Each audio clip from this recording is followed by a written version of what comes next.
일권 3편 10장 5절부터 11장까지 공부를 합니다. 그래서 오늘로 일권 3편을 마치게 됩니다. 그리고 다음 주까지 해서 일권 상을 모두 마무리하게 되고요. 지난 시간에 말씀드렸던 대로 복습을 진행하도록 하겠습니다. 여러분들 의견을 취합해서 복습을 별도의 날짜를 정규 시간하고 별도로 잡기보다는 그, 늘 하던 이제 수업 시간에 일요일하고 월요일에 진행하는 걸로 결정을 했습니다. 그러다 보니까 우리 일정이 조금 늦어졌습니다. 그래서 원래 계획대로라면 일권 전체를 마무리하는 날짜가 3월 첫째 주인데 예, 예, 일권상 복습을 2번 정도 하고요. 그다음에 일권하도 공부 마치고 나서 또 2번 정도 복습을 진행하게 되면은 4월 첫째 주에 모두 마치게 됩니다. 그리고 역시 지난 시간에 말씀드렸던 것처럼 자본론 1권을 전부 다 공부하고 난 다음에 자본론 2권하고 3권 공부, 그리고 서울대에서 현대 마르크스 경제학이라는 이름으로 강의했던 19세기 말 이후부터 현재까지의 막스 이후에 이제 막스주의 경제학에 관한 내용들도 계속 진행을 할 예정입니다. 구체적으로 어떤 방식으로 어, 진행을 하고 일정을 어떻게 잡을지는 그때쯤 해서 또 다시 이제 공지를 하고 여러분들 의견을 듣도록 하겠습니다. 자, 이후 일정 관련해서 질문이나 하실 말씀 있으시면 해주시기 바랍니다. 그리고 일권 하부터는 또 새로 발제를 분담해야 되는데요. 기존에 한 번씩 발제를 하신 분들도 다시 한 차례 발제 신청을 해주시고요. 이런저런 사정으로 아직 한 차례도 발제 안 하신 분들은 조금 더 적극적으로 지원하셔서 2번까지 발제를 하셔도 무방합니다. 자, 제가 일정표 파일을 올려놨으니까 살펴보시고 적극적으로 지원을 해주시기 바랍니다. 자, 오늘 범위 시작하기 전에 지난 시간 10장 4절까지 공부했던 내용과 관련해서 질문이나 하실 말씀 있으시면 부탁드립니다. 음. 선생님,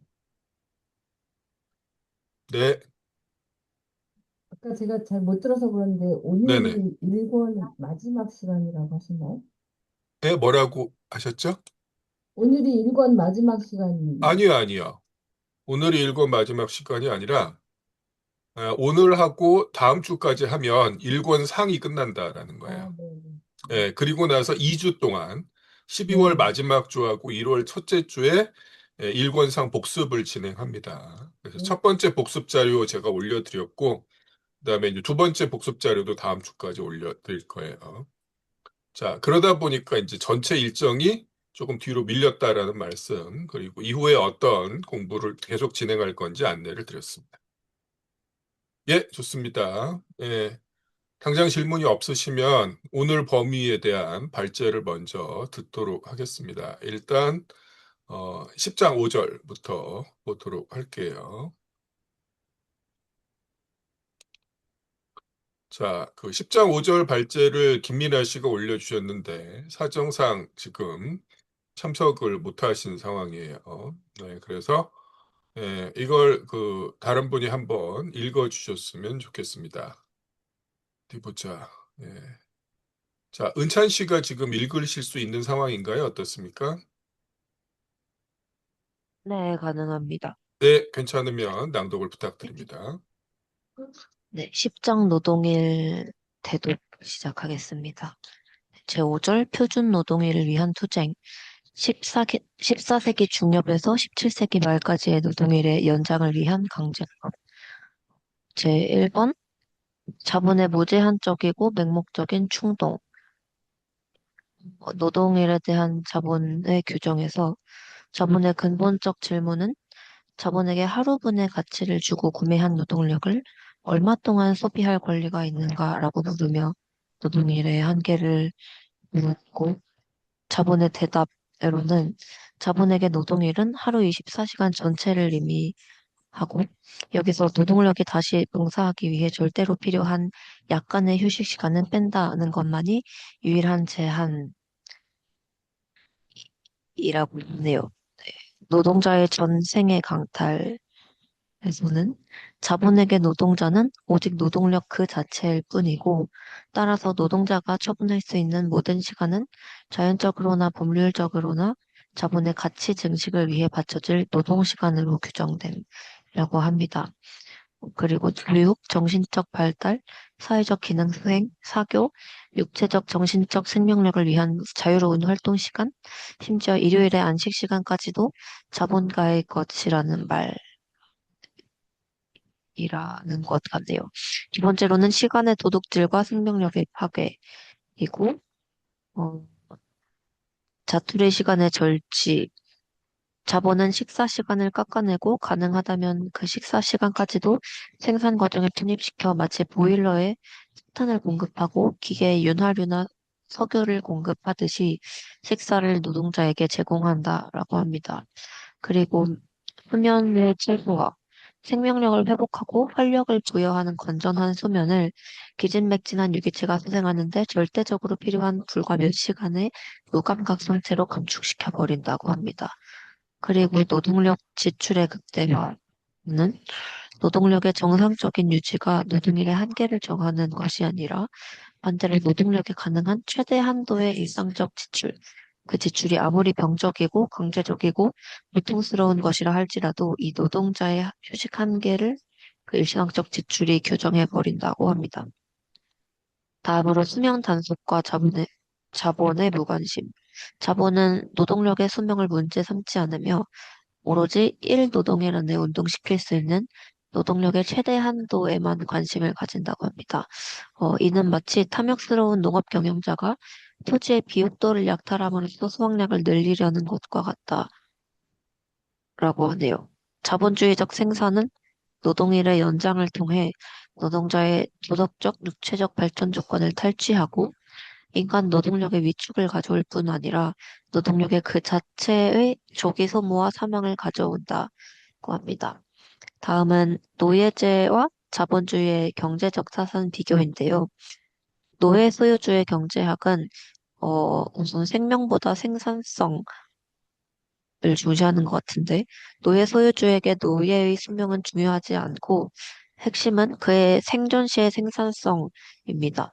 다음으로 신속한 소모와 교체인데 노예 무역을 통해서 노예를 값싸게 불충할 수 있게 되면 노예로부터 가장 짧은 시간 안에 가능한 한 많은 노동을 짜내는 것이 가장 효과적인 경제적 타산이 된다고 합니다.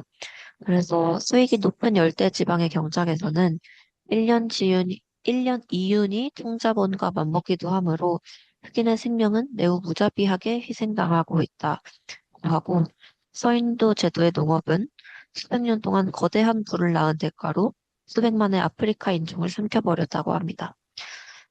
다음으로 자본주의적 노예로서의 임금 노동자는 노예 무역과 노동시장의 유사성이 있는데 마르크스는 영국 노동자를 향해 이름은 다르지만 이것은 너 임금 노동자를 두고 하는 말이다 라고 일갈한다고 하고요. 그리고 면공업의 인력 소모를 보면 영국 면공업은 영국인의 3세대에 해당하는 이 기간에 면공업은 노동자들의 9세대를 삼켜버렸다고 장담할 수 있다고 합니다.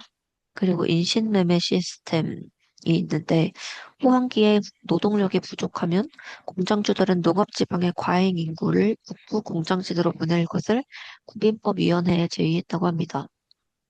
이들은 인간 화물은 짐짝처럼 꼬리표가 붙어 운송되었으며 이 과정에서 정규적인 인신매매가 성행했다고 하고 1860년 명공업 절정기에는 월세처의 초원, 대본셔의 구릉, 월트셔의 목축지를 샅샅이 뒤졌으나 과잉 인구는 벌써 다 흡수되고 더는 없었다고 합니다.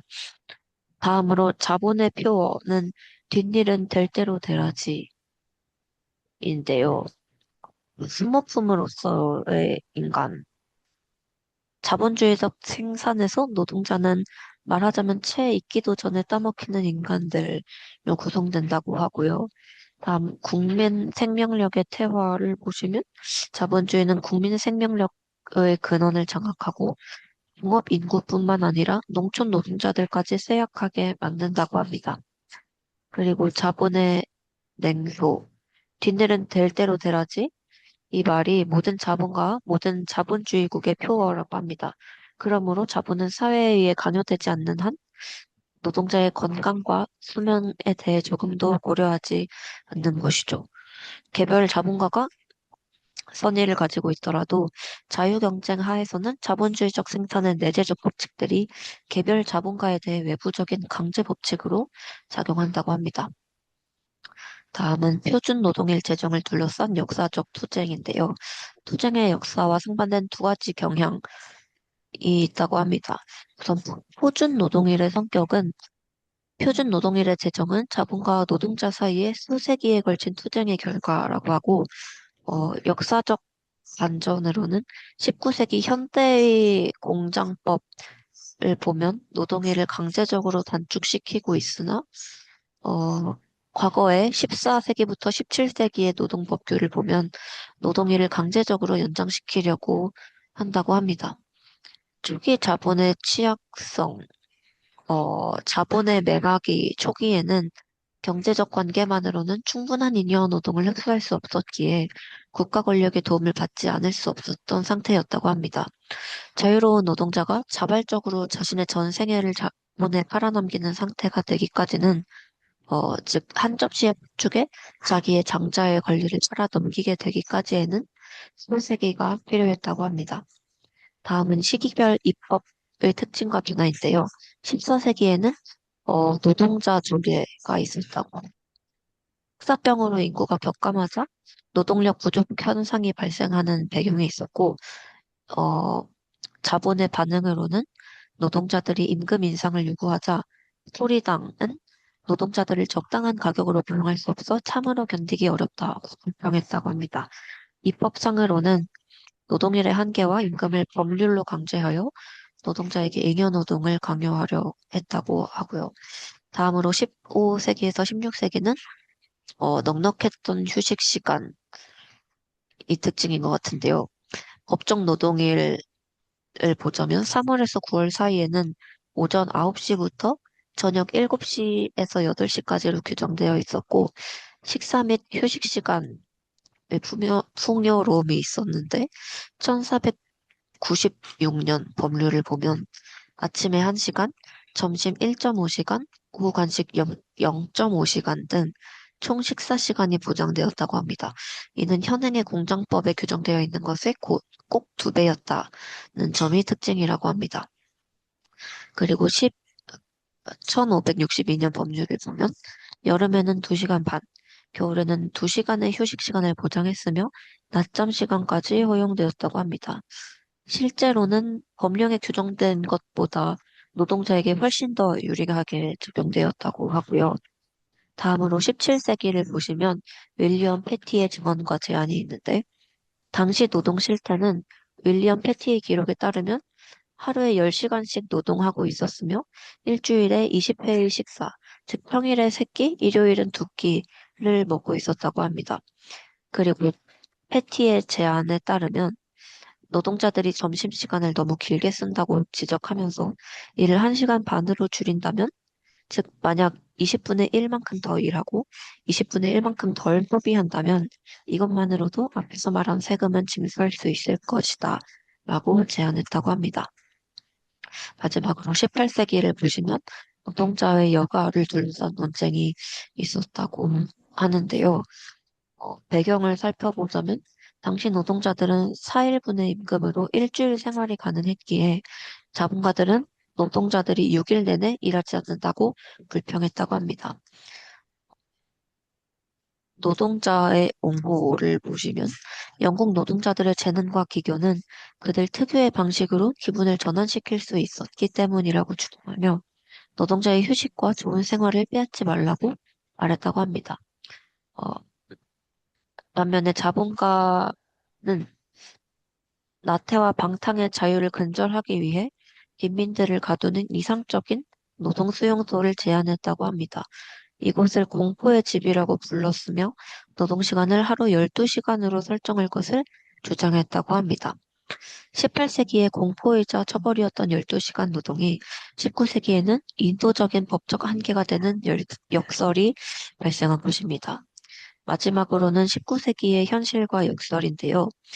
12시간 노동의 위기 변화를 우선 보시면 1770년에는 자본가들이 빈민을 처벌하기 위해 꿈꾸던 가혹한 노동시간 12시간이 63년 뒤인 1833년에는 아동 노동을 보호하기 위한 인도적인 법적 한계로 둔갑했다고 합니다. 자본가들은 12시간 제한조차 영국 공업의 마지막 심판의 날이 닥쳐온 것 같이 생각했던 것입니다. 그리고 중장의 현실을 보시면 1770년에는 자본가들이 아직 꿈에서만 갈망하고 있던 극빈자들을 위한 공포의 집은 그 뒤 몇 해를 지나서는 공장 노동자 자신들을 위한 거대한 노동 수용소로 나타났다고 합니다. 그것이 바로 공장이다. 그리고 이번에는 현실이 자본가들의 이성을 훨씬 앞지르고 있었다라고 합니다. 예, 좋습니다. 예, 5절 발제를 들었고요. 그 다음에 6절로 넘어가도록 하겠습니다. 자, 민병헌 씨 지금 가능하신가요? 네, 네, 네, 부탁드리겠습니다. 6절 표준 노동일을 얻기 위한 투쟁. 법률이 노동시간을 강제로 제한. 1833년에서 64년의 영국 공장법에 대해서 이야기하고 있는데요. 지금 이제 이 앞에 발제에서 나왔지만 18세기의 마지막 3분의 1기, 한 1770년 정도 이후가 되겠죠. 그 대공업이 탄생하면서 노동일이 연장되기 시작됐다고 합니다. 그래서 낮과 밤이 설정하는 모든 한계가 부수어졌다라고 하고요. 그에 대한 노동자 계급의 반항이 영국에서 잉글랜드에서 시작이 되었는데 1802년 이게 이제 노동법이 여기서 맨 마지막에 반세기 동안의 노동법이라고 얘기하는데 그 반세기가 이제 1802년부터 시작되는 것 같아요. 그래서 33년까지의 5개의 노동관계법들이 통과되었지만 이것은 순전히 명목적인 것에 지나지 않았다라고 얘기하고 있어요. 어, 그 내용을 보면 이 법률이 강제적으로 실시되기 위한 위에 필요한 인력이나 경비 지출이 한 푼도 의결되지 않았기 때문이라고 합니다. 사실 이 순전히 명목적인 것에 지나지 않은 이 노동관계법들은 이후에도 좀, 그 자본과 노동자들 사이에 그 대립에 의해서 지속적으로 나타나기는 하는데요. 어쨌든 1833년에 공장법이 법률로 규정이 되기 시작합니다. 여기에서의 필수적인 것은 꼭 알아야 할 것은 어, 미성년자가 13세에서 18세, 그 다음에 아동이 나와요. 9세에서 13세. 그래서 이 사실은 전반적으로 보면 그 성인 남자의 노동 시간은 뒤에 나오지만 제한된 적이 없고 계속 이 미성년자와 아동의 노동 시간을 어떤 식으로 제한하고 운영하는가 하는 것에 대한 어떤 그 이제 투쟁이 계속되는데 여기서는 미성년자는 하루에 12시간 이상 일을 시켜서는 안 되고 그다음에 하루 중에 적어도 1시간 반의 식사 시간을 허용해야 한다고 되어 있고요. 9세 미만의 아동을 고용하는 것은 금지. 예외를 어떤 예외인지 모르지만 예외를 제외하고는 금지되었고 9세에서 13세 아동의 노동은 하루에 8시간으로 제한되었다.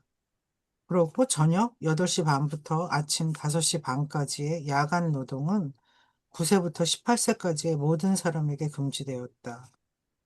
이 법률에서 이제 아동과 미성년자에 관한 규정 외에 주의할 것은 첫 번째는 성인 노동력을 착취할 자본의 자유.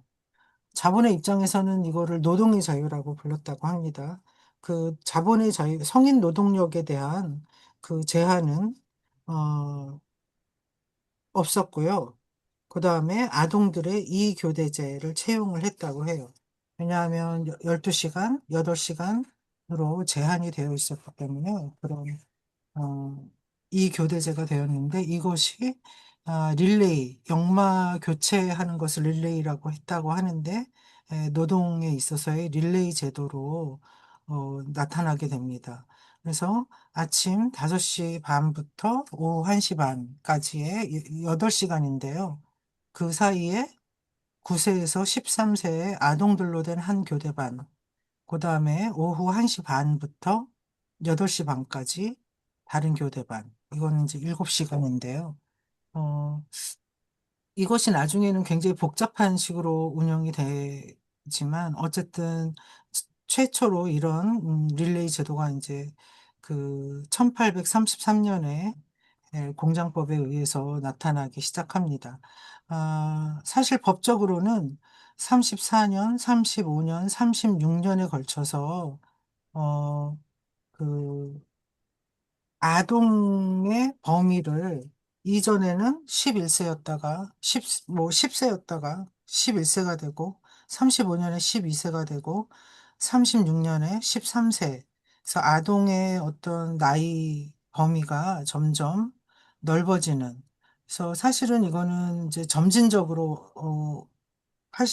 33년에 공장법을 위해서 점진적으로 아동의 나이를 완화시켰다고 할 수 있고, 어, 여기에 한 문장이 한 공장에서 8시간 이상 노동해서는 안 된다라는 이제 규정이 있다고 합니다. 그 뒤에 문장은 제가 물음표를 3개나 했는데, 그 뒤 수년 동안 13세 미만 아동들은 일주 72시간 공장 노동을 했다고 하는데 이것을 계산하면 6일을 노동하면 하루에 12시간, 7일을 노동하면 하루에 10시간 이상이 되는 시간인데 어떻게 했다는 거지? 사실 이 릴레이 제도가 이제 복잡해지면서 그렇게 했다는 건지 사실 분명치는 않게 나와 있습니다.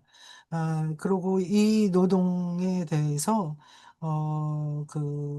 자본론에 이 농장주들이 흑인 노예들에게는 일주 45시간 이상 노동시키는 것을 금지했다고 해요.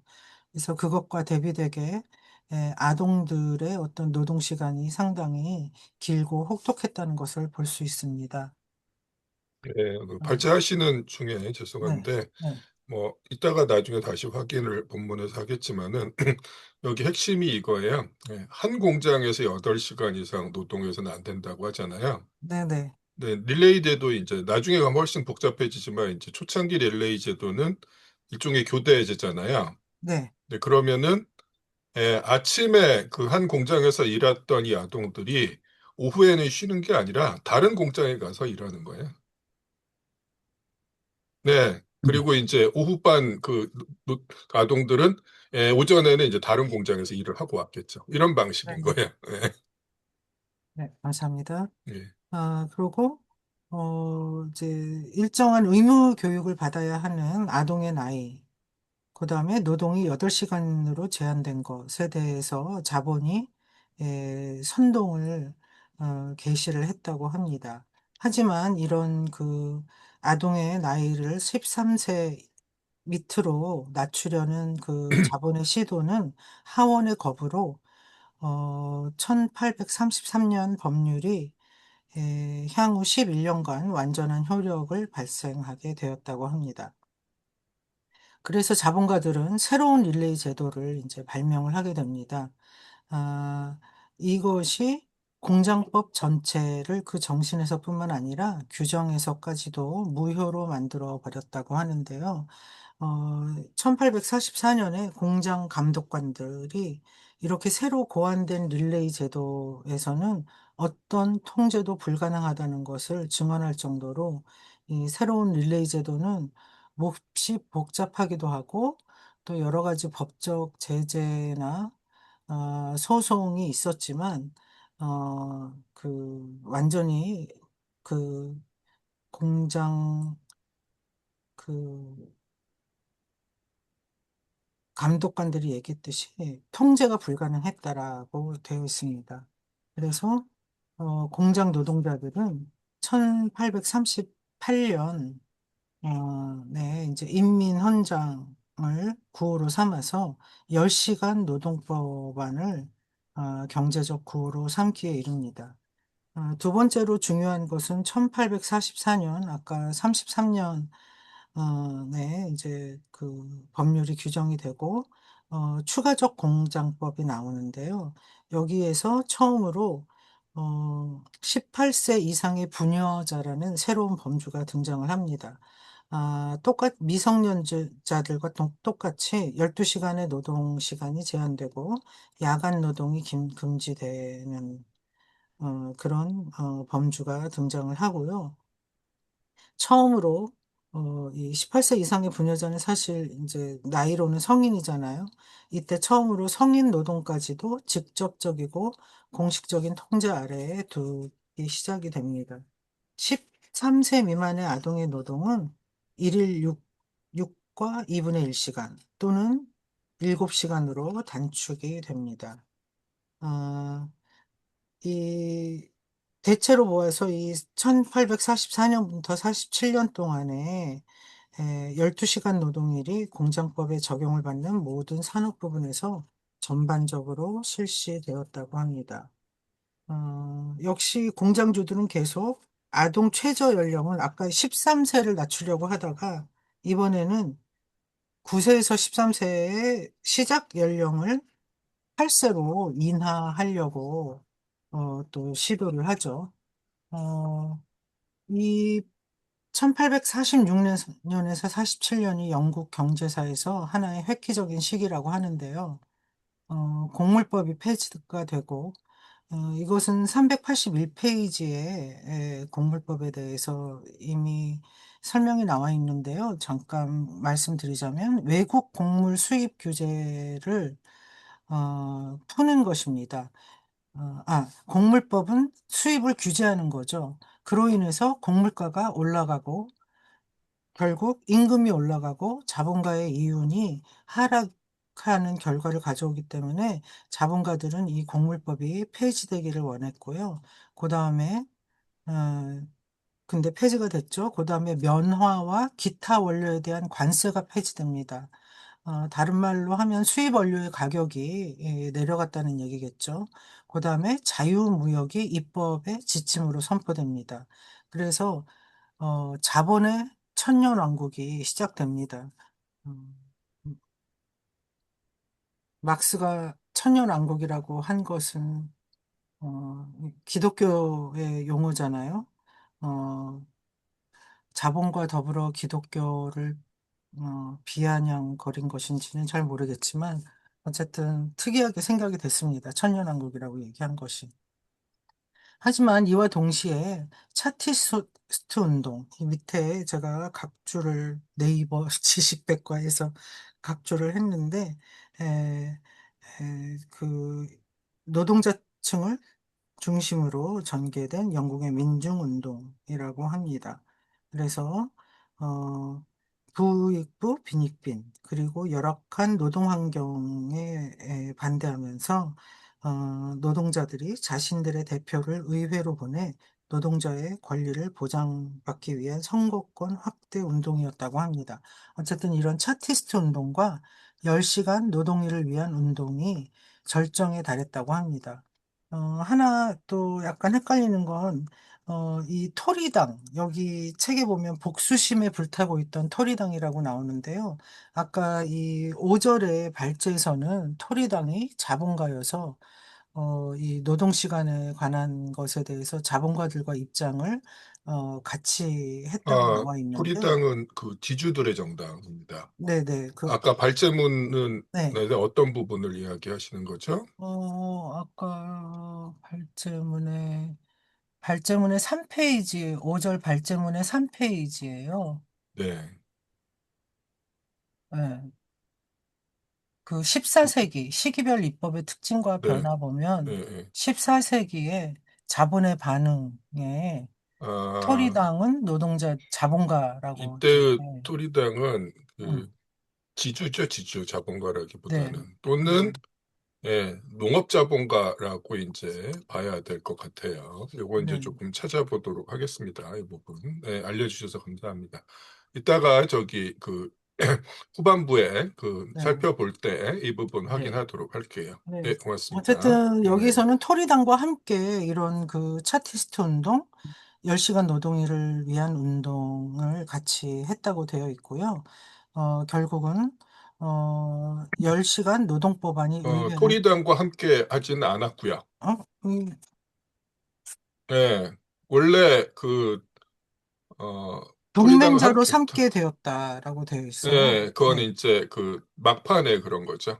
어, 네. 막판에 그런 겁니다. 네. 예, 예. 이따가 어, 저기 배경 설명을 제가 네. 해드릴게요. 네. 네. 그러니까 이제 그 지주들 정당하고 자본가들 정당이 있는데, 그 자본가들이 그 자기들의 이익을 위해서 공무법 폐지를 원했고, 지주들의 정당은 여기에 이제 여기서 엄청난 이득을 보고 있었는데, 공물법이 폐지되면서 이제 토리당이 이제 음, 복수심으로 음, 자본가들이 결코 이제 원하지 않는 음, 이런 이제 10시간 노동일 같은 과 관련된 어, 법률을 의회에서 통과시켰다라는 이야기예요. 예. 공물법 때문에 그랬던 거군요. 그러니까 네. 공물법이 이제 통과되면서 이제 지주들의 이익이 네. 줄어들고 그 몫이 자본가들한테 가게 되니까 엿먹어 봐라 하면서 이제 예, 그 자본가들이 결코 원하지 않았던 그 노동일을 규제하는 법률을 통과시킨 거죠.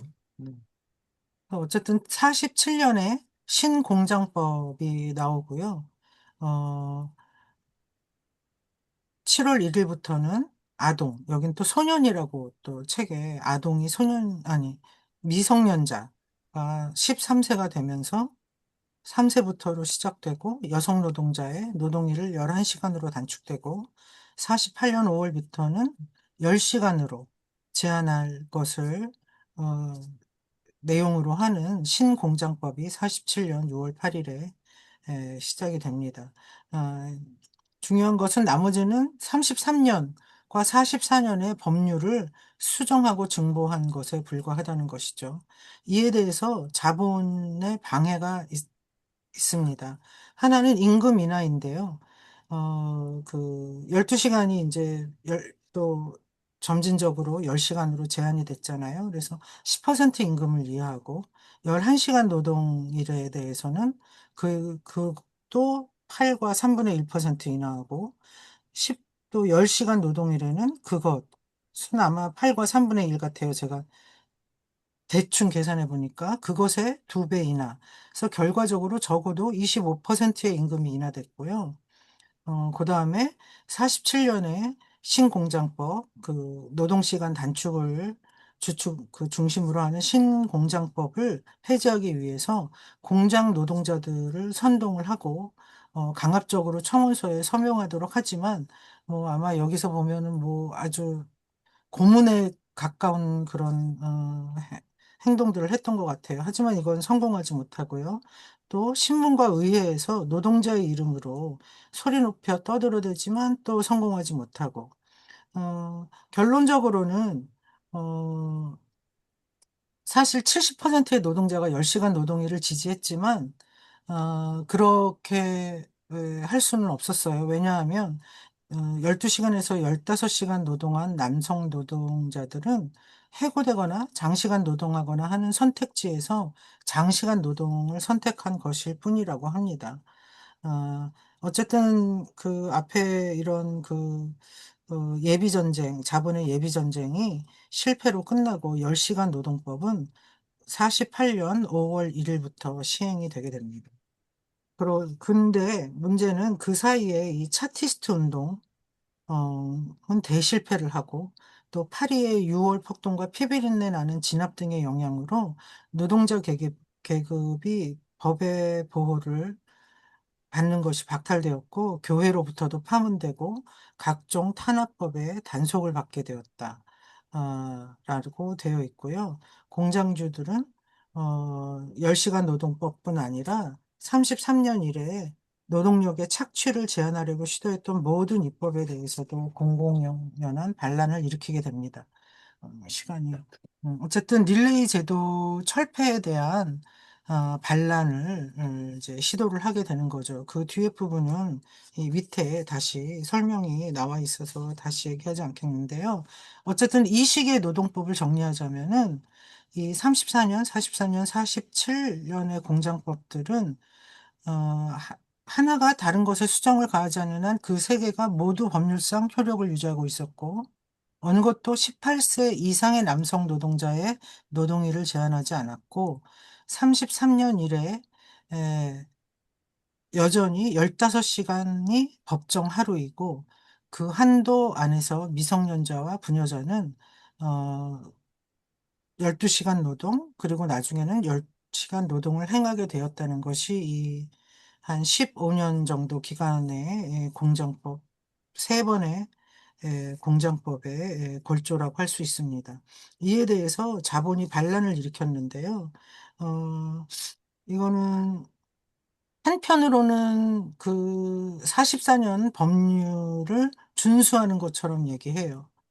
어, 그 아동 노동에 대해서는 44년에 법률을 준수를 하는 것처럼 그러고 그 문구의 틈새에 집착을 하게 되고요. 다른 한편으로는 미성년자와 부녀자의 노동을 제한하는 것에 있어서는 법률 자체를 반대하는 이중적인 그 스탠스를 갖게 되는데요. 이 1844년 법률이 음, 낮 오전에 노동을 하는 아동들의 그 노동에 관해서는 규제를 했지만 그 후에 12시 이후에 시작하는 어, 아동들의 6시간과 6시간 반의 노동을 전혀 규제하지 않았다.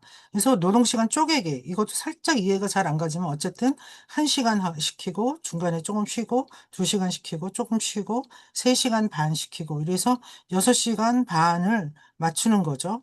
근데 그렇게 해서 12시에서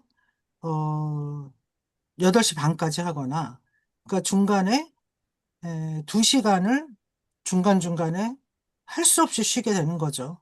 그 다음에 또는 2시부터 시작을 시켜서 남성 노동자들의 노동과 일치시켜서 8시 반에 끝나게 하는 아마 이것은 이런 식의 그 성인 남자 노동자들의 그 노동 중지 시간과 맞추는 것이 아마 효율적으로 좋았기 때문에 이런 것 같습니다.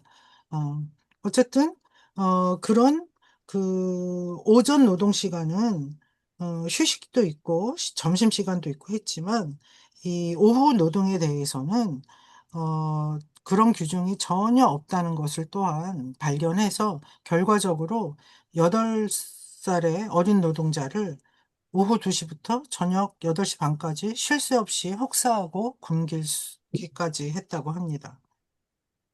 그래서 릴레이 제도를 이제 10시간 노동법에 반대하면서 부활을 시키자고 주장을 하는데요. 이제 이 모토는 더 높은 임금을 줄 수 있기 때문이라고 하지만 이것도 나중에 보면은, 어, 이 12시간에서 10시간으로 줄어들면서 아까 임금은 깎였다고 했잖아요. 나중에는 이 깎인 10시간의 임금으로 12시간, 15시간을 노동을 시켰다고 합니다.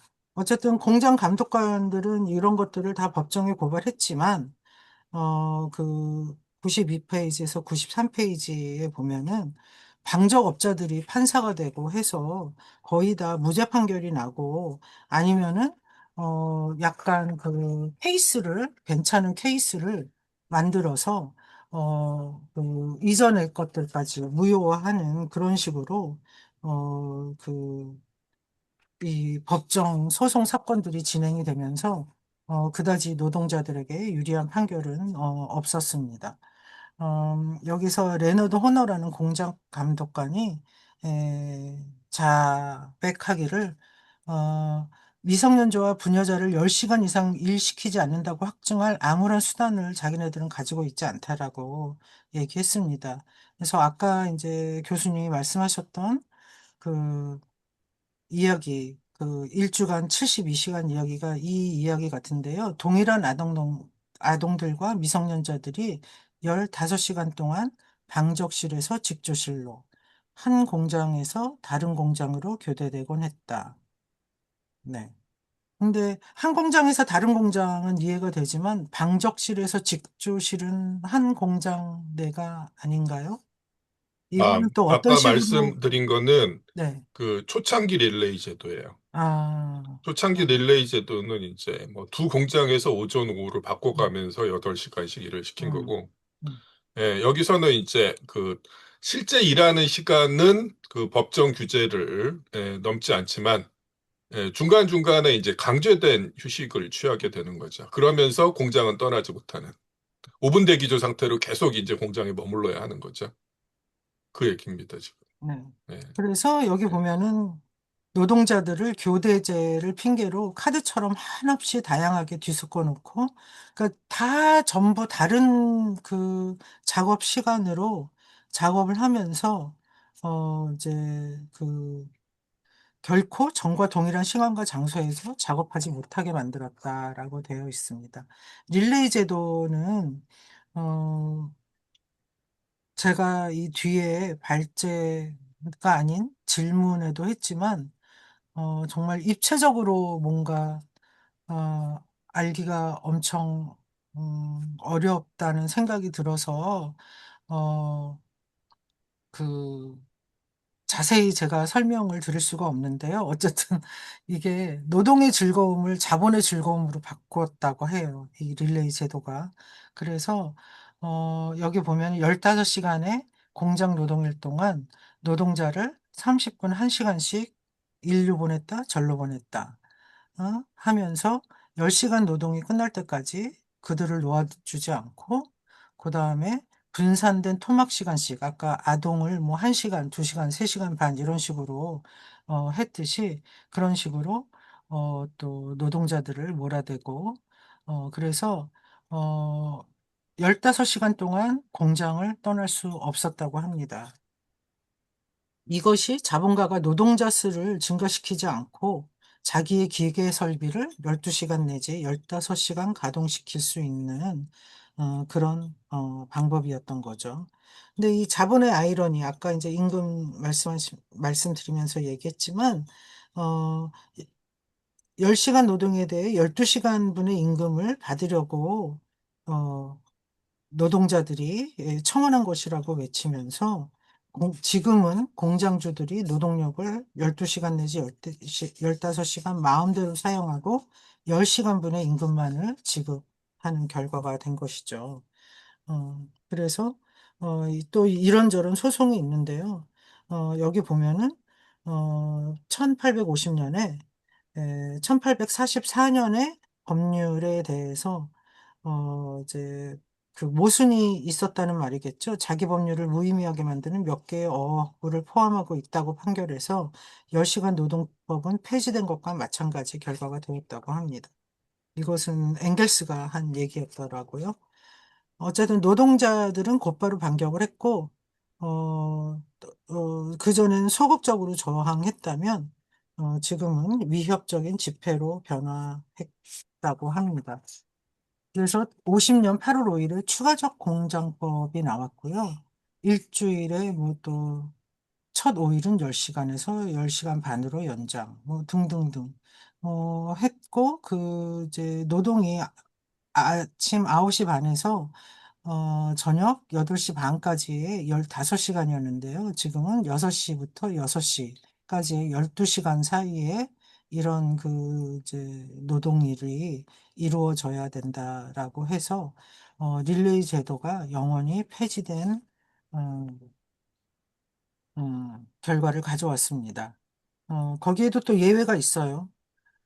이를테면 견직물 공장주들은 어, 그 아동의 그 섬세한 견직물을 만들기 위해서 손이 부드러워야 한다는 핑계로 어, 11세에서 13세 아동 노동 시간을 10시간에서 10시간 반으로 연장시키는 그런 일도 있었다고 합니다. 어쨌든 50년의 그 법률에 의해서 어, 그 릴레이 제도가 폐지됐다고 하지만 결국은 15시간 15시간 노동일을 12시간으로 변경시키는데 지나지 않았고, 여전히 그 이제 앞에 5시 반과 6시 사이가 1시간 반이잖아요. 그 다음에 저녁 6시부터 8시 반까지는 2시간 반이잖아요. 그 새로 변경된 시간에 앞에 30분, 그 다음에 끝난 뒤 2시간 반 동안에 아동을 여전히 고용할 수 있었다고 합니다. 그래서 이제 늘 그 틈새를 이 자본가들이 공격을 하는 것이죠. 그러나 이 53년에는 이제 이것이 금지 되었고요. 음, 그, 팔, 거의 모든 산업 부분에서 노동자들의 노동일을 규제할 수 있게 되었다고 합니다. 그래서 이것이 아까 말씀드린 최초의 공장법이 1802년에 제정된 이래 반세기가 지나서야 이런 이제 그 디테일한 그 것들이 완성이 됐다라고 할 수 있습니다. 음, 그래서 이 33년에서 64년 영국 공장법을 어, 네, 그 결론 지어 보자면 공장법의 원칙은 현대적 생산 방식의 독특한 창조물인 대공업 부분들을 통제함으로써 승리를 거두었다. 그래서 대공장주들이 불가피한 대세에 체념을 하고 순응을 한 뒤 자본의 저항력은 약화되었고 노동자 계급의 공격력은 공장법에 직접적인 이해관계가 없는 사회계층 속에서 노동자 계급의 동맹자 수 증가함에 따라 강화되었다고 해요. 그래서 1960년 이래 공장법이 비교적 급속한 발전을 이룩하게 된다고 합니다. 예, 네, 좋습니다. 네, 수고 많으셨고요. 네, 뭐 꼼꼼하게 잘 정리를 해주셨고, 읽다가 이제 이해가 조금 잘 안 되는 이런 부분들도 잘 지적을 해주셨어요. 수고 많으셨습니다. 마지막으로 10장 7절부터 이제 11장까지를 보도록 하겠습니다. 신민구 씨 발제인데요. 준비되셨습니까? 잠깐만.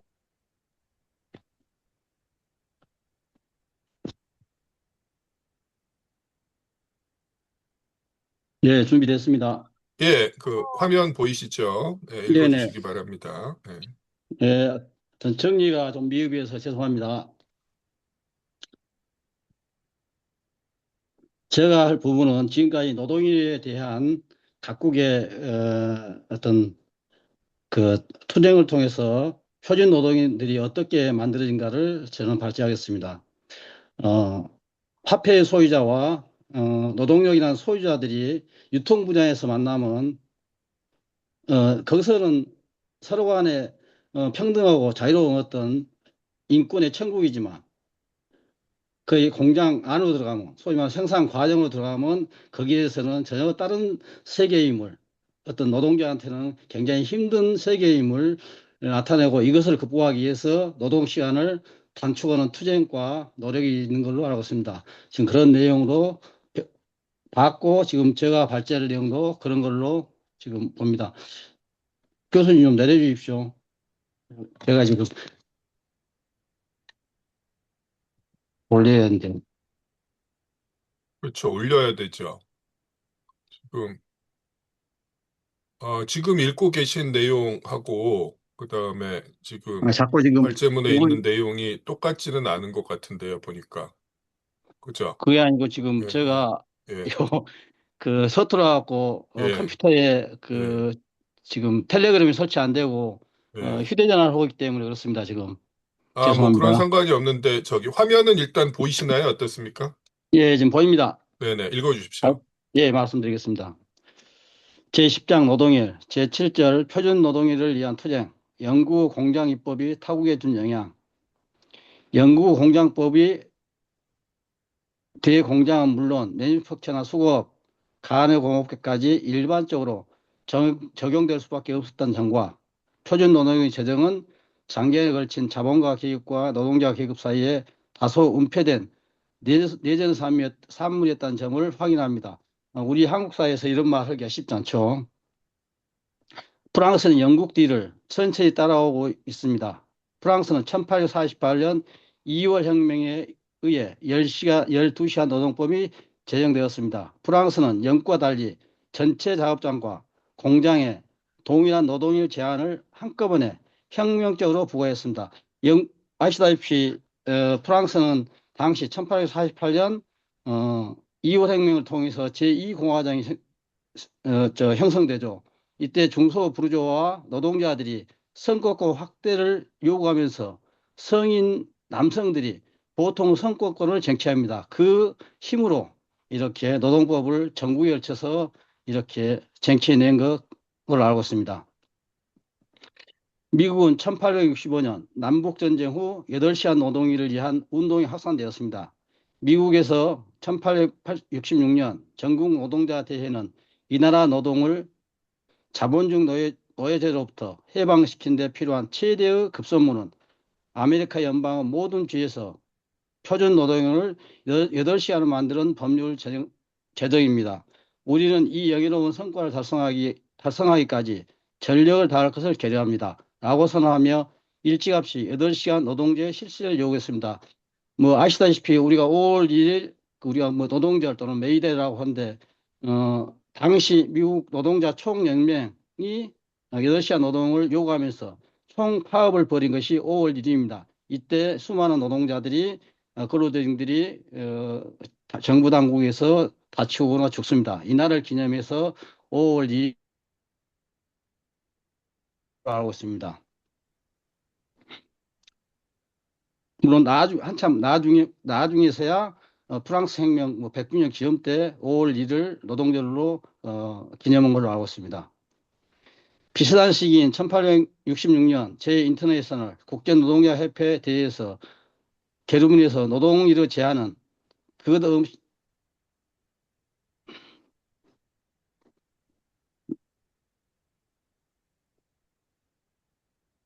없이 개선과 해방을 위한 앞으로 모든 노력이 자들리지 않을 수 없는 예비 조건이라고 우리는 선언합니다. 우리는 8시간을 노동일의 법정 한도로 제한합니다. 우리나라도 이제 8시간 노동을 지키고 있는 가는 상당히 의문입니다. 노동일 길을 둘러싼 계급투쟁과 표준 노동일의 재정 의미에 대해 총괄합니다. 시장에서 그는 노동력이라는 상품의 소유자로 다른 상품의 소유자와 상대하고 있었습니다. 노동자는 자유로운 계약을 통해 자본가에게 자신 노동력을 판매하고 그 대가로 임금을 받습니다. 거래가 완결된 뒤에야 비로소 그는 자유로운 행자가 결코 아니었다는 점, 그가 자유롭게 자기의 노동력을 판매할 수 있다는 기간은 그가 어쩔 수 없이 그것을 판매해야 하는 기간이라는 것, 사실상 흡혈귀는 착취할 수 있는 한 조각의 근육, 한 가닥의 힘줄, 한 방울 피라도 남아있는 한 그를 놓아주지 않는다는 것이 폭로됩니다. 노동자는 자본과의 자발적 계약에 의해 자기 자신과 자기 가족을 죽음과 노예 상태를 팔아넘기는 것을 방지해 줄 것을 강력한 사회적 장벽, 계급으로서 하나의 법률을 제정하도록 강요하지 않으면 안 됩니다. 양도할 수 없는 인권이란 화려한 목록 대신 법적으로 제한된 노동일이란 겸손한 대현장이 등장하는데 그것은 노동자가 판매하는 시간을 언제 끝나며 자기 자신을 언제 시작한가를 비로소 명확히 밝혀주고 있습니다. 그래서 저희들도 우리가 그 의회가 어떤 부르주아 의회를 할지라도 근로대정들이 자기들 노동 시간이라든가 관련된 입법이 될 수 있도록 하여튼 노력한 것도 중요한 하나의 일이라고 봅니다. 제11장 잉여 가치율과 잉여 가치량.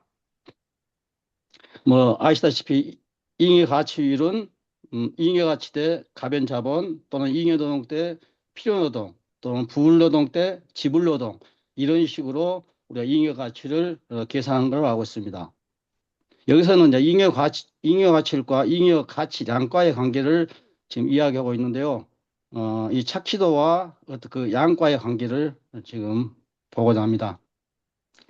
잉여가치는 개별 노동자가 일정한 기간에 자본가에게 제공하는 잉여가치를 직접적으로 우리에게 알려줍니다. 예를 들어 필요 노동이 하루에 6시간이고 그것을 화폐로 표현한 것이 3원이나 한다면 3원은 일 노동력 하루 가치 또는 일 노동력을 사는데 투하되는 가변 자본의 가치입니다.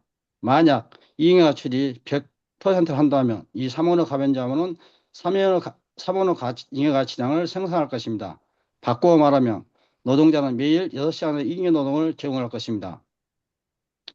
가변 자본은 자본가가 동시적으로 고용하는 모든 노동력의 총가치의 화폐적 표현입니다. 따라서 투하된 가변 자본의 가치는 일 노동력 평균 가치에다 고용된 노동력의 수를 곱한 것과 같습니다. 가변 자본의 총액 부익 대문자 부익 이꼬르 일 노동력 평균 가치 작은 부익 곱하기 고용 노동력 수 n. 이 노동력 평균 가치란 말은 노동자마다 그 노동하는 어떤 그런 그 강도나 기술이나 이게 다르기 때문에 평균 가치라고 저는 알고 있거든요. 맞습니까? 네, 네, 네. 이게 결국 쉽게 얘기해서 그 노동자들한테 지급되는 평균 임금이라고 생각하시면 될 거예요. 예. 능력보다는 평균 임금이라고 생각한가요? 그게 이제 그 배후에 무엇이 있는지는 아까 그 말씀하신 그대로입니다. 네, 네네. 네. 노동력 가치가 주어 있는 경우 가변자본 크기는 동시적으로 고용되는 노동자 수에 정비합니다. 생산되는 잉여가치량은 개별 노동자의 일 노동률이 제공하는 잉여가치에다가 고용된 노동자 수를 곱한 것과 같습니다. 더 나아가 개별 노동자가 생산하는 잉여가치량은 잉여가치율에 결정되기 때문에 다음과 같은 제1법칙이 나옵니다. 그것은 동일한 자본가에게 동시적으로 착취당하는 노동력 수와 개별 노동력의 착취도의 곱에 의해 결정됩니다. 잉여가치량 이꼬르 가변자본 총액 전체 노동력 가치라고 보면 되겠죠. 곱하기 잉여가치율 S 조그만 소문자 분의 가변자본 이걸 평균 노동력 가치 P 곱하기 착취도 잉여노동 분의 필요노동 곱하기 노동자 수. 만약 노동자 수가 줄어들어 가변자본의 총액이 적어질 경우 잉여가치량은 유지하기 위해서는 잉여가치를 높여야 합니다. 즉 노동력에 대한 착취도를 높여야 합니다. 가변자본 감소는 그와 비례하는 노동력 착취도의 증가에 의해 보장될 수 있으며 또는 고용된 노동자 수 감소는 그와 비례하는 노동인의 연장에 의해서 보장될 수 있습니다. 그래야 일정한 한계 내에서 자본이 착취할 수 있는 노동의 공급은 노동자의 공과는 관계없는 것입니다. 자본가가 하루에 노동자 100명을 착취한다. 그러면 300원 가변 자본을 투하하면 잉여가치율이 50%이면 150원이 잉여가치가 생산된다는 거죠. 50%이기 때문에. 그 다음에 잉여가치율이 2배로 늘어간다면 노동일이 6시에서 9시, 9시에 12시로 되면 배로 200%가 되겠죠. 9시간에서 12시간이기 때문에 동시에 가변자원은 이 절반, 이 감소하면 이때도 150이 잉여가치가 됩니다. 하루는 24시간으로 제한되어 있기 때문에 착취도, 즉 필요노동시간에 대한 잉여노동시간 비율은 늘리는 데는 한계가 있습니다. 가변자본 감소를 잉여가치로 증대에 의해 보상한 것의 절대적 한계 또는 착취하는 노동자 수 감소를 노동력 착취도의 제곱에 보상한 것의 절대적 한계를 주고 있습니다.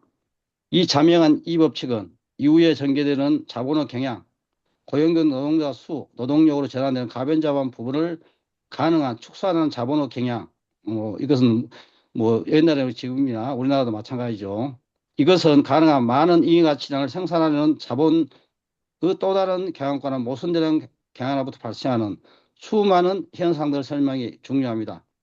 만약 고용되는 노동력의 양이 이익가치로 감소한 것 같은 비율로 증대하지 못한다면 생산되는 잉여가치량 감소할 것입니다. 노동자가 매일 생산 가능한 총가치는 24시간인 내용은 12원. 대상화보다 항상 적습니다. 당연히 노동자는 24시간을 노동을 못하기 때문에 항상 적을 수밖에 없죠. 노동력 기회생산이 6시간, 100% 잉여가치라고 하면 500명의 노동자가 한다. 그러면 가변자본 1,500원이다. 그러면 1,500원의 잉여가치가 발생한다고 보고 있습니다. 그런데 매일 200% 잉여가치인데 이때는 100명의 노동자가 300원의 가변자본을 갖고 한다면 600원의 잉여가치량에 불과하다 봅니다. 그래서 총가치 생산분은 토화된 가변자본 더하기 잉여가치 이런 매일 아무리 말해도 1,200원에 달할 수 없다는 것을 말하고 있습니다. 이것은 가변자본의 어떤 노동자의 어떤 그 취업 수랄까 그 전체 수 가변자본 총액이 크에 따라서 잉여가치량이 지금 달라진다고 보고 있습니다. 지금. 그래서 지금 그 자본가들은 어떻게 보면 회사를 합병하고 그 문호를 확장을 하면서 노동자 수를 자기 그 기업 품안으로 이 수많은 노동자를 고용하려고 그러기 위해서 저 수많은 이런 그 모습을 보이고 있죠. 네, 이따가 말씀드릴 텐데요. 네네. 어쨌거나 이제 그 자본가들이 착취율을 높이기 위해서 예, 그 노동자 수를 감소시키면서 문제가 발생할 수밖에 없어요. 그건 이제 나중에 설명해 드리도록 하겠습니다. 일단 진행해 주십시오. 예, 맞습니다. 제3법칙은 생산되는 잉여가치량이 잉여가치율과 투하자본량이란 두 요인에 결정되는 40% 나옵니다. 만약 잉여가치율, 노동력 착취도와 노동력 가치, 필요노동시간이 주어져 있다면 가변자본이 크면 클수록 생산되는 가치량과 이익가치는 더 커진다는 것은 자명합니다. 만약 노동인력 한계가 주어져 있고 또 필요노동 부분은 한계가 주어져 있다면 개별 자본가가 생산하는 가치와 잉여가치 양은 전적으로 그가 움직이는 노동력에 의해 결정됩니다. 예, 좋습니다. 예.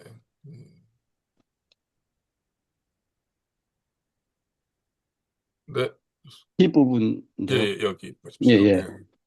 상이한 자본에 창조되는 가치와 잉여가치 양은 노동력 가치가 주어져 있고 노동력 가치가 같은 경우 이들 자본의 가변자본 크기, 살아있는 노동력으로 전환되는 부분의 크기와 정비한다. 이 법칙은 현상의 외관에 의한 모든 경험, 평균 이율 형성과 모순된다. 총 자본에 대한 백분율 고찰, 많은 불변자본과 적은 가변자인 방제업자는 상대적으로 많은 가변자본과 적은 불변자본 빵제조업자보다 더 적은 이윤을 얻는 것이 아니다. 이 내용이 굉장히 많은 그 이후에 우리가 배울 내용들을 함축하고 있어서 제가 잘 모릅니다만 간단히 말씀드릴 테니까 교수님이 좀 보충 설명해 주시기 바랍니다. 이거는 나중에 제가 말씀드릴게요. 이 부분도. 예. 이른바 요건 평균 간단히 이윤율 문제인데. 예. 예, 지금 그 불변자본분의 그 가변자본이 갈수록 자본주의가 발전할수록 자본의 유기적 구성도가 높아지기 때문에 이윤율이 하락하면서 이윤량으로 이것을 보관하려는 것. 물론 이윤율이 하락한다 해서 그 이윤율을 하락하는 어떤 여섯 가지 어떤 뭐 기제 이거 있는 건 사실이지만 일반적으로 하락한 걸로 말할 지금 것 같습니다. 이윤율 조화 법칙과 관련된 내용은 앞서 이 법칙과 관련된 거고요.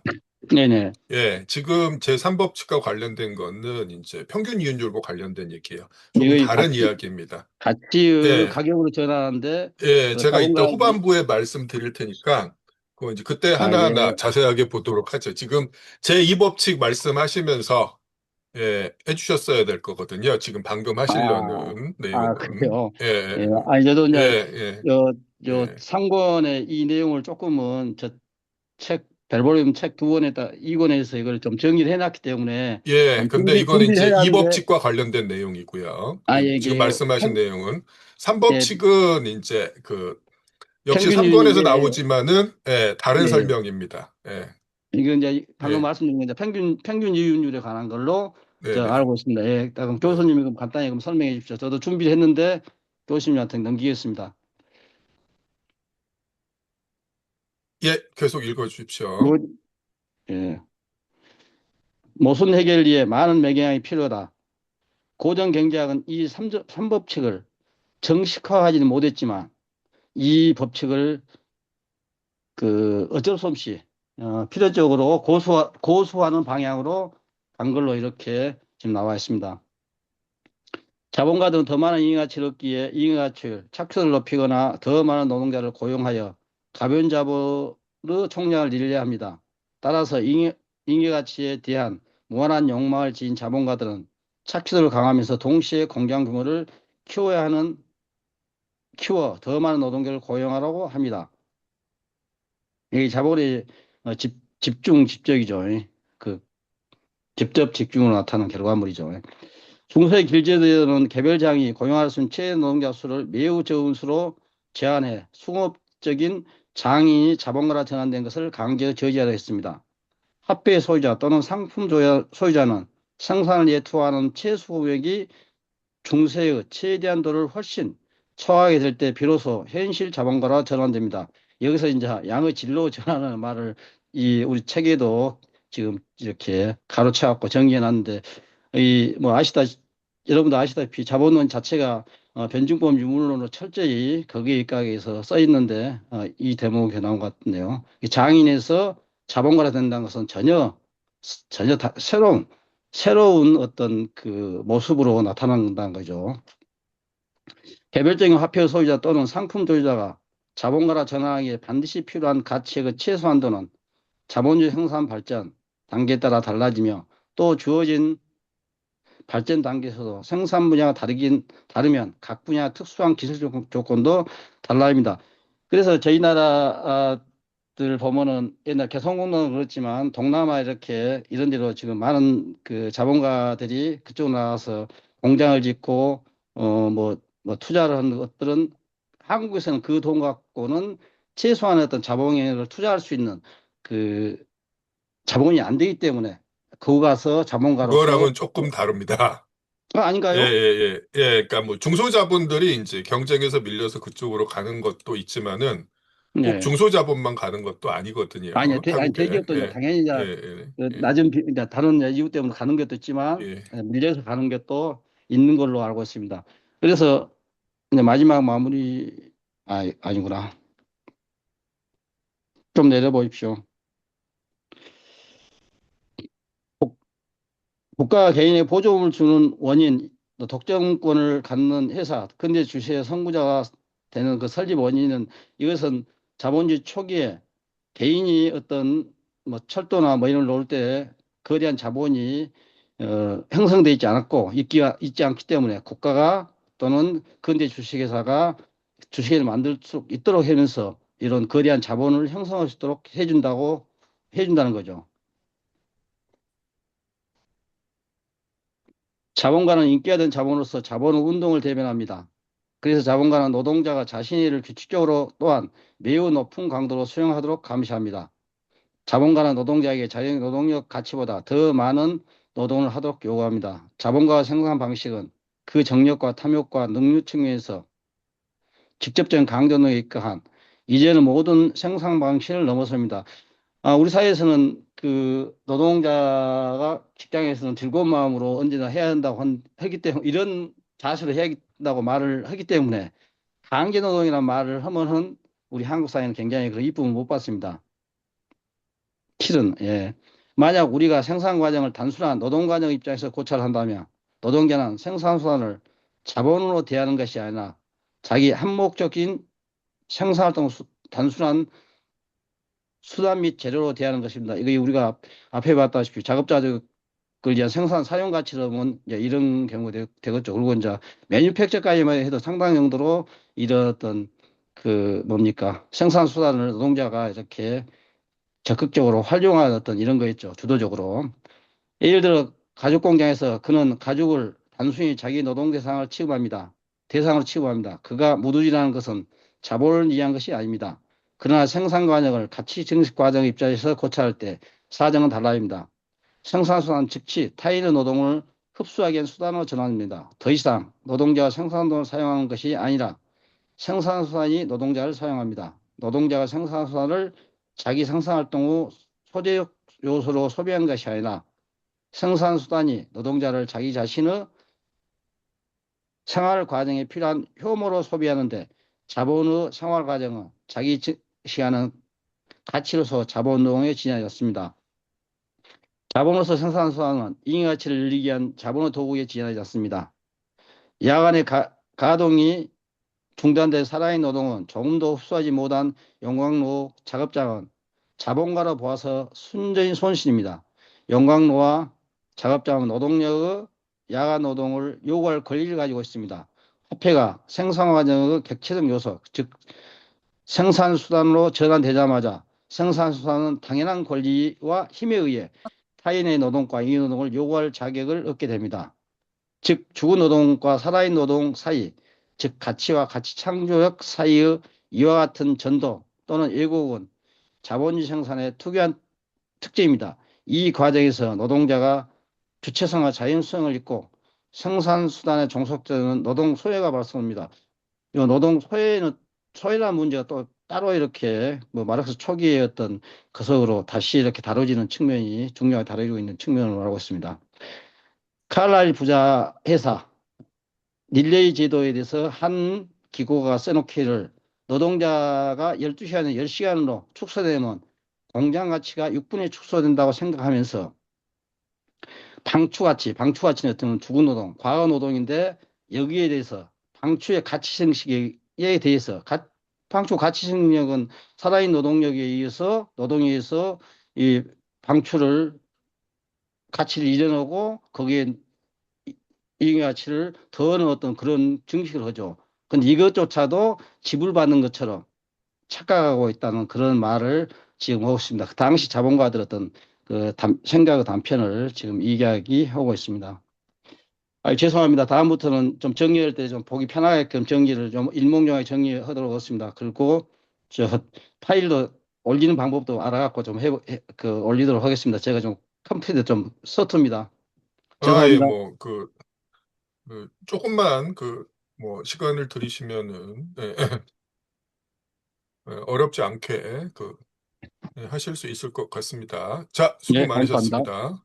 자, 세 분 발제자 모두 수고하셨고요. 그리고 뭐 1시간 훨씬 넘게 발제 계속 들으신 분들도 모두 수고하셨습니다. 이제 쉬었다가 9시 5분에 다시 시작하도록 하겠습니다. 이따 뵙겠습니다. 9시 5분에 뵙겠습니다. 9시 5분.